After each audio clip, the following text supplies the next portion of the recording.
వీరు సాతాను తన ఇష్టము చొప్పున చెరపట్టింది. 26వ అధ్యాయం అపోస్తుల కార్యం అంటాడు, వారు సాతాను యొక్క అధికారంలో నుండి బయటికి తీసుకుని రావడానికి నింపారు. సో మనం సాతాను యొక్క అధికారంలో ఉన్నాం, ఆయన మనల్ని విడిపించాడు. పాపానికి దాసులుగా ఉన్నాం, ఆయన విడిపించాడు. మరణ దాస్యంలో ఉన్నాం మనం, జీవితకాలం అంతయు మరణ దాస్యమునకు లోబడినవాడు. సో ఈ పాపదాస్యం నుండి, మరణదాస్యం నుండి, సాతాను యొక్క దాస్యం నుండి మనల్ని విడిపించినట్లుగానే యాకోబును కూడా విడిపించాడు. మన అనుభవాల్లో మనం ఎరుగుదాం, మన పరిచర్యలో, మన అనుభవాల్లో. బాబ్జీ గారు మాట్లాడుతూ 30 సంవత్సరాలు అయ్యింది అని చెప్పారు. నాకు అంతకుముందు తెలిసారు, నేను 1984 నుండి 1991 వరకు కూడా జిన్నూరులో పరిచయం చేసినప్పుడు అక్కడ వీరాస్వామి గారు ఉండేవారు. ఈయన కానీ అంతకుముందు ఆర్వీ రాజు ఉన్నాడు ఇక్కడ, ఈ ఊరే. ఆయన కానీ ఇంకొక ఆయన రాలేదు, సూర్యనారాయణ. వీళ్ళందరూ వీరాస్వామి గారి శిష్యులు. అప్పుడు జిన్నూరులో పరిచయం ఉండేది. ఆయన బయటకు వీరాస్వామి గారి పూలపల్లి వచ్చిన తర్వాత నేను ఆ పరిచయం చూశాను 7 years. అక్కడ మందిరం కట్టాను అంతా మంచిది కాదు, దేవుడు అవకాశం ఇచ్చాడు. మందిరం కట్టేదాని కొరకు, సంఘం ఏర్పాటు చేసేదాని కొరకు ఇప్పుడు కూడా అక్కడ ఆరాధన జరుగుతుంది. అప్పుడు వీరాస్వామి గారు కూడా ఉండేవారు, పూలపల్లి ఊరు అంటారు. ఆ తర్వాత ఆంటీ గారు ఇక్కడ స్టార్ట్ చేశారు నాకు తెలిసి. ఇది ఎప్పుడు నేను చెప్పేది 90s ముందు. సో అప్పుడు తర్వాత ఈయన వచ్చి 30 ఏళ్ళు అయింది, 96 నుంచి. ఈ 30 ఏళ్ళ నుంచి ఏమి ఇబ్బందులు లేవా, ఎటువంటి కష్టాలు రాలేదా? ఈ ఊర్లో ఇంకెవరెవరు ఎంటర్ అయ్యారో నాకు తెలుసు. పరిచయం కొరకు, డిస్టర్బ్ చేసేదాని కొరకు సమస్తమైన కీడుల నుండి తప్పించిన ఈ రోజున పరిచయం నిలబెట్టినందుకు ఆయన ఆరాధిస్తాడు. మనల్ని కూడా దేవుడు యాకోబుని ఏ విధంగా ఆ బేతేలు యొక్క అనుభవంలో కాపాడుతూ వచ్చాడో, లేదంటే పెనుయేలు యొక్క అనుభవంలో, బేర్షెబా అనుభవంలో ఆయన భయపడుతున్నాడు. ఐగుప్తులోకి వెళ్తానికి భయపడుతున్నాడు. ఎందుకంటే అంతకుముందు ఆయన అబ్రహాం వెళ్ళాడు, వాళ్ళ తాతయ్య గారు, ఆయన చెప్తున్నాడు. అలాగే ఇస్సాకుతో చెప్పాడు 26వ అధ్యాయంలో, నువ్వు ఐగుప్తులోకి వెళ్ళొద్దని. కానీ ఇక్కడ ఈయన గురించి మనం చూసేటప్పుడు 45వ అధ్యాయంలో, నువ్వు లేచి బేతేలుకి వెళ్ళు, నేను నీతో కూడా ఐగుప్తుకి వస్తానని. అది బేర్షెబా అనుభవం. సో దేవుడు ఏ విధంగా ఆయన్ని కాపాడుతూ వచ్చాడో జ్ఞాపకం చేసుకుని సమస్తమైనటువంటి కీడుల్లో నుండి నన్ను తప్పించినటువంటి యెహోవా అని చెప్పాడు. రెండో మాట చూద్దాం రండి, 48. ఆదికాండం ఇంకా ఏం చెప్తున్నాడు ఆయన? మొదటిది, he redeemed my soul from all evil. Redeemed me from all evil. నన్ను తప్పించాడని చెప్పాడు. ఇప్పుడు రెండో మాట ఏం చెప్తున్నాడు?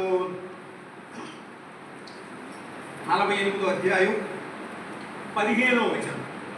అప్పుడు యోసేపును దీవించి నా పితరులైన అబ్రహాము, ఇస్సాకులు చదువునా ఎవరి ఎదుట నడుచుకుంటారో ఆ దేవుడు నేను పుట్టినది మొదలుకొని, ఆ మాట చూడండి, నేను పుట్టినది మొదలుకొని నేటి వరకు ఎవడు నన్ను. సో ఆయన విడిపించడం మాత్రమే కాదు, ఇక్కడ యాకోబు యొక్క ఆరాధన ఏంటంటే, నేను పుట్టిన మొదలుకొని ఎవడు నన్ను పోషించెను. సో దేవుడు ఏ విధముగా ఆయనను పోషిస్తూ వచ్చాడు. ఆల్ మై లైఫ్, నేను పుట్టింది మొదలుకొని ఆయన చెప్పే మాట చూడండి. కష్టాల్లో ఉన్నప్పుడు కాదు, నేను పుట్టినది మొదలుకొని ఎవడు నన్ను పోషించెను. సో ఏ విధముగా కాపరిగా ఉండి ఆయనను పోషిస్తూ వచ్చాడు, శ్రద్ధ తీసుకుంటూ వచ్చాడు, జాగ్రత్త తీసుకుంటూ వచ్చాడు, ఏ విధముగా నడిపిస్తూ వచ్చాడు, వీటన్నిటినీ కూడా జ్ఞాపకం చేసుకుంటూ వచ్చినప్పుడు ఆయన అరణ్యంలో పోషించబడ్డాడు. ఒక మాట చదవాలి, దేవుడు ఎలా పోషించాడు అంటే, మనందరం ఇశ్రాయేలు పోషించిన విధానం ఎరుగుదాం. 40 సంవత్సరాల అరణ్యంలో ఇశ్రాయేలుని ఎలా పోషించాడు? మన్నాను.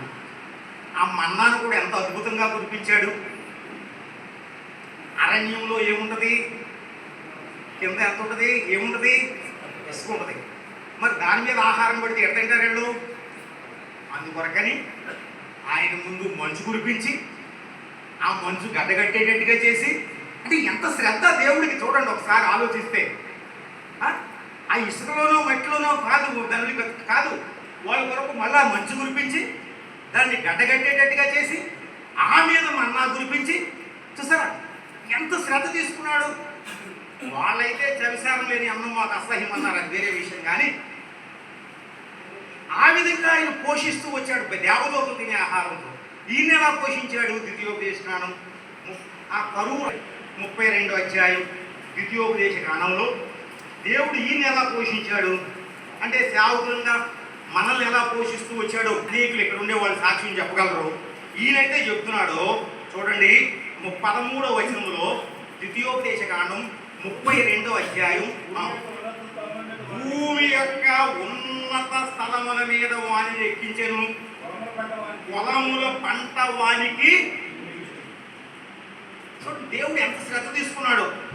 ఆయన కేర్ కానీ, ఆయన ప్రొడక్షన్ కానీ, ఆయన గైడెన్స్ కానీ చూసారా. మనము జ్ఞాపకం చేసుకుంటూ వచ్చినప్పుడు, నేను పుట్టిన మొదలుకొని ఎవరు నన్ను పోషించెను. మన జాగ్రత్త కాదు, మన శ్రద్ధ కాదు, మనకు ఉండే సదుపాయాలు కాదు, దేవుని యొక్క కాపుదల లేకపోతే అన్నీ ఉన్నాయి. బైబిల్లో మనం ఏం చూస్తాం? ఆయన సెలవు లేక ఒక పూట భోజనం చేసి తృప్తిగా ఉండటం అసాధ్యమని 2వ అధ్యాయం ప్రసంగి 20లో మనం చూస్తామే. అటువంటి పరిస్థితుల్లో దేవుడు ఏ విధంగా మనల్ని భద్రపరుస్తున్నాడు, కాపాడుతున్నాడు. నేను పుట్టిన మొదలుకొని ఎవడు నన్ను, ఇక్కడ అంటాడు, పొలముల పంట వానికి తినిపించెను, కొండ బండ నుండి తేనెను, చెహుముకు రాతి బండ నుండి నూనెను అతనికి దుర్రించెను, ఆవు మజ్జిగను, గొర్రె మేకల పచ్చిపాలను, గొర్రె పిల్లల ప్రభువును, భాషాను కొట్టేల మేకలను, గోధుమల, ఇవన్నీ చదువుతూ పోయినప్పుడు ఏ విధముగా ఆ బేతీల అనుభవం తర్వాత దేవుడు ఆయన పోషించాడు. 20 ఏళ్ళు కష్టం వచ్చినప్పటికీ, నష్టం వచ్చినప్పటికీ, తల మంచుకు తడిసిపోయిన రాత్రులు కాపలా దగ్గర ఉండవలసి వచ్చిన, ఆ గొర్రెల దగ్గర క్రూర మృగాల మధ్యలో ఉండవలసి వచ్చిన ఎలా పోషించాడు. అలాగే కరువు కాలంలో 45వ అధ్యాయంలో యోసేపు ద్వారా ఏ విధంగా పోషిస్తూ వచ్చాడో మనము చూస్తూ వచ్చినప్పుడు ఇంకా వాక్యం మనం చూస్తూ వస్తాం. ఆయనని ఏ విధంగా వృద్ధి పొందించాడు, ఏ విధంగా దే ఆర్ మల్టిప్లైడ్, మందవలే వారు విస్తరించారు అని మాట్లాడుతాం. ఏ విధంగా ఆయన్ని విస్తరింపజేసినాడు.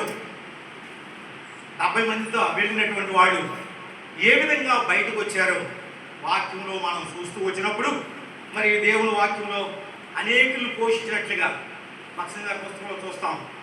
ఆ గుహలో ఉన్నప్పుడు ఆ పాట 34వ కీర్తన గురించి రాస్తూ ఆయన అంటారు, బయట సింహాలు లరుస్తుంటే వాళ్ళకి లోపల వాళ్ళ కొరకే జలం పుట్టించాడు.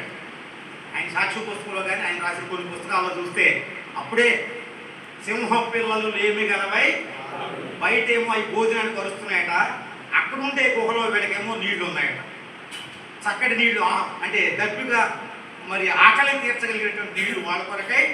సో దేవుడు ఏ విధంగా పోషించాడు మనల్ని, దావీదును పోషించినట్లుగా, ఇశ్రాయేలును పోషించినట్లుగా, యాకోబును పోషించినట్లుగా. అలాగే ఇక్కడుండే ఆయన దాసులు కానీ మనల్ని కానీ గత సంవత్సరాలన్నింటిలో ఏ విధంగా జ్ఞాపకం చేసుకుంటూ వచ్చాడో ఇక్కడ యాకోబు జ్ఞాపకం చేసుకుని ఆరాధిస్తూ ఉన్నాడు. మొదటి మాట ఏంటి? సమస్తమైన కీడుల నుండి నన్ను తప్పించిన దేవుడు. ఎటువంటి అపాయాల నుండి మనం తప్పించి రక్షించుకున్నాడు. రెండోది ఏంటి? నేను పుట్టినప్పుడు మొదలుకొని ఎవడు నన్ను వాటి జ్ఞాపకం చేసుకుంటూ ప్రభువును స్తుతిస్తాం, ప్రభువును కనుక